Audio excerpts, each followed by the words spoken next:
It's not that often anymore that we are talking about Charles Manson, unless we're doing some sort of a retrospective story on serial killers. But obviously, he's one of them. Although, what's interesting about the Manson story is that he had other people do the murders for him, which, unless you are well versed in the story of Manson, you may not know that. In fact, many of Manson's followers who committed his crimes for him still locked up in prison. Leslie Van Houten is one of them.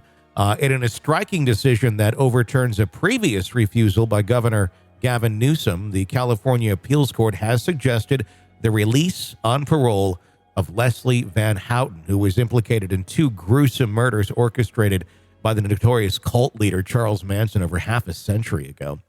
In her 70s now, Van Houten has lived a majority of her life behind bars, condemned for the brutal killings of Leno and Rosemary LeBianca in Los Angeles under Manson's sinister influence. Shocking ruling has catapulted Van Houten's case back into the public eye, reigniting discussions around the dark legacy of the Manson cult and the possible reintegration of one of its most infamous members into society. Since 2016, Van Houten has been recommended for parole 5 times, only to have her hopes of freedom dashed by either Newsom or his predecessor, Jerry Brown. The governor's opposition to Van Houten's parole stems from his belief that she continues to pose a threat to society despite her apparent rehabilitation during her incarceration. He questions the sincerity and consistency of Van Houten's explanations for her involvement in the Manson-led atrocities, implying that she may still harbor the capacity for harm. That's rather interesting, considering she's in her 70s. And I don't know. This is we'll continue with the story in a moment, but this is such an interesting case. What's your opinion on all these followers of him that were basically brainwashed into a cult, did his bidding, and are still behind bars to this day? Justified? I'd say so, because if you are able to be persuaded to kill another human being because somebody wants you to do it, you are basically somebody who can be heavily influenced, easily influenced. If Tony, if you called me one morning and said, Stace, I need a big favor from you. We've known each other for years. I need you to kill somebody for me. Well, I've only done that my once. answer's fuck you. Yeah. Well, okay. It wasn't. I love you dearly, but I'm not doing that for you. It wasn't in 2004 when I asked you, and you profited handsomely for that. So you're awful. But it's if you have that capacity to suspend your belief system, to say, yes, master, I'll do what you say, I'm going to be under your spell. That's concerning. And I guess I want to know a little bit more about the rehabilitation efforts. I want to know, what does a psychiatrist have to say about this? I feel like I need to know more information. Like, what was the rehab process like? Did they just sit in a cell and read books, or were they actively part of a therapeutic system to try to at least dive into their brain and find out where are they? Yeah, that's a good question. The 2nd District Court of Appeals in Los Angeles has issued a dissenting 2-1 vote to overturn Newsom's decision. The judges scrutinized the governor's doubts about Van Houten's fitness for parole, finding little substantial evidence to support his conclusions. And I agree. Newsom is just a talking head. He'll say whatever is going to benefit him most at that moment in time. They highlighted her candid discussions during parole hearings about the vulnerable state she found herself in at the time of the crimes, owning to a combination of her parents' divorce, struggles with substance abuse, and a traumatic illegal abortion, all of which left her susceptible to Manson's manipulative charms. The judge acknowledged Van Houten's extensive rehabilitation efforts, here we go, including therapy, substance abuse programming, and personal reflection. They noted her remorse, her support system in the form of family and friends, her practical plans for life on parole. This perspective clashes with Newsom's concerns about her past violent tendencies and questions their relevance in her future behavior should she be granted release. Van Houten's attorney, Nancy Teeterold, anticipates that Newsom will enlist the support of California Attorney General Rob Bonta to petition the state Supreme Court to halt her client's release, a process that could drag on for years. During this period, Traytold suggests that the High Court may choose to release Van Houten while they deliberate on the appeal. The appellate court's ruling has stirred up a wellspring of distress among the victims' families who have watched the drama unfold over decades with no definitive conclusion. For them, the potential release of a woman directly involved in such monstrous crimes is an unfathomable affront to the memory of their loved ones. Van Houten has been largely compliant during her imprisonment and even managed to earn an advanced degree. Was only 19 at the time of her involvement in the notorious Manson murders. Legal experts suggest that her young age at the time of her crime should factor into her parole considerations. However, the collective memory of the terror wrought by the Manson family, it continues to cast a dark shadow over her potential release, leaving the final decision in the hands of California's highest court. You murder someone, you're an adult. I don't know. I get it. She's been rehabilitated, and I believe she probably has.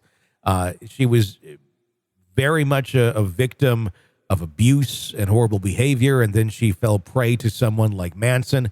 But again, we all make decisions, and if you made a decision that was to murder someone because someone told you to do it, then I think, if you were sentenced to life in prison, you probably need to continue doing life in prison, because I don't know that you're going to be benefiting much of anything by being out at this point.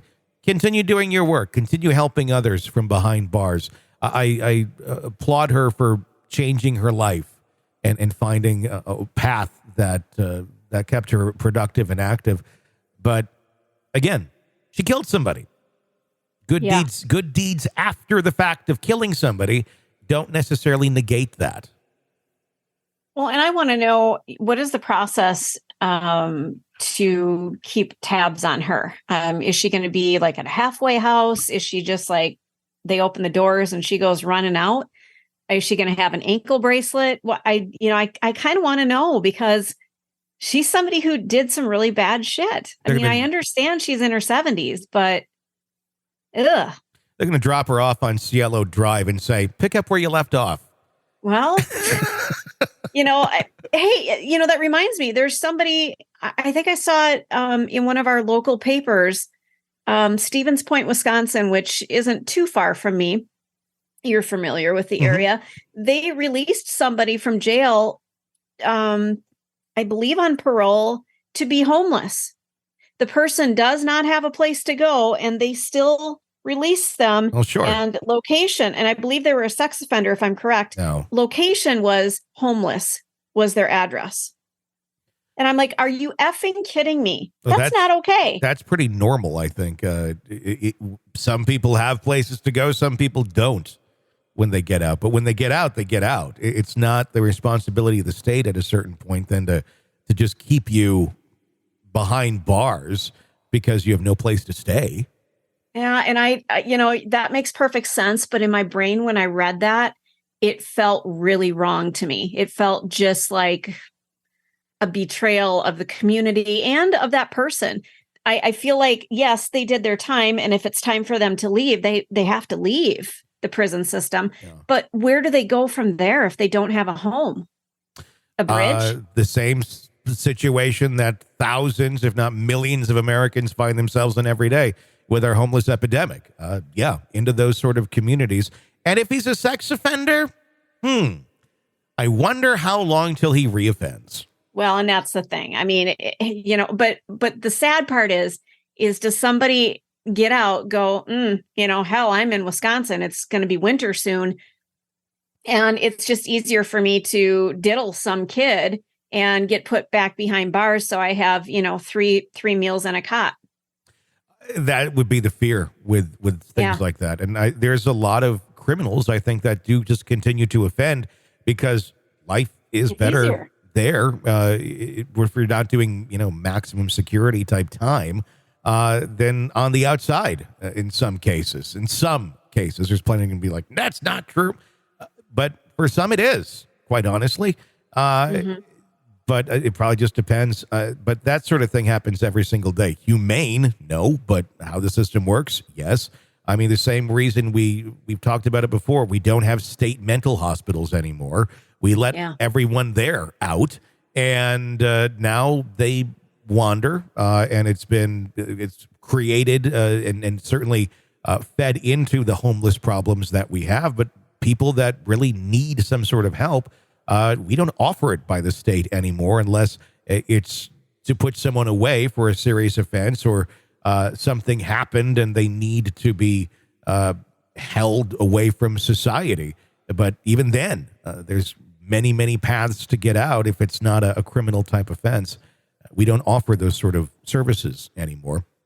And it just leads to more crime. I just liked being naive about it. I liked thinking that everybody that got out had a place to go. I appreciated not knowing the truth. That's why you need to get out more, Stacey. You need to leave your home every once in a while and realize, oh my God, what's going on over here?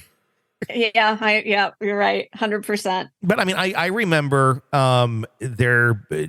where we worked in radio years ago, there was right by the radio station, a apartment type housing. And there was a lot of individuals in there who were not mentally well. Had all sorts of disorders going on, schizophrenia, you name it. And, it would be kind of weird sometimes walking on the sidewalk because you never quite know what someone's going to want to do or what they're thinking or what, bizarre thing is going through one's mind because of their illness. But that a lot of them were there because they had once resided in the mental hospital down the road that didn't exist anymore in the way that it once had. And they would, they'd just be out there in society. And they still are. I remember one woman and it was so sad. Do you remember the woman who walked around with a basketball and thought it was her baby? Oh God, yes, I do. It was really tragic because I believe she lost many babies many times. There was a whole story that I learned about her, and it was tragic. But she was really just kind of left to the elements and walked around and had a basketball and treated it like it was her baby. It was how her mind was trying to cope with the trauma that she had been through. But it's sick. We're a society that doesn't. We just try to pretend they don't exist. We shove people away. Go live under that bridge. Go live over there. Don't let me see you. But it's getting obviously extremely out of control now. And maybe it will take this getting extremely out of control for something to actually be done to help the problem. And helping the problem isn't just, here's a bunch of free housing and money that will contribute to the problem. It's helping these people mentally so they can get on their feet if possible. And some simply will never be capable of doing that. And as a society, it would be good if we had a place for them to go where they could be safe for themselves and others too. But that's great point. Not how things function so much anymore here in America. I don't know. We'll see if any of that changes in the years to come. If you want to weigh in on this or anything that we are talking about on the program, you can do so. We got a phone number for that. It's 888-5-KILLER, 888-554-5537. We would love to hear from you. For Stacey, I am Tony. Stay with us.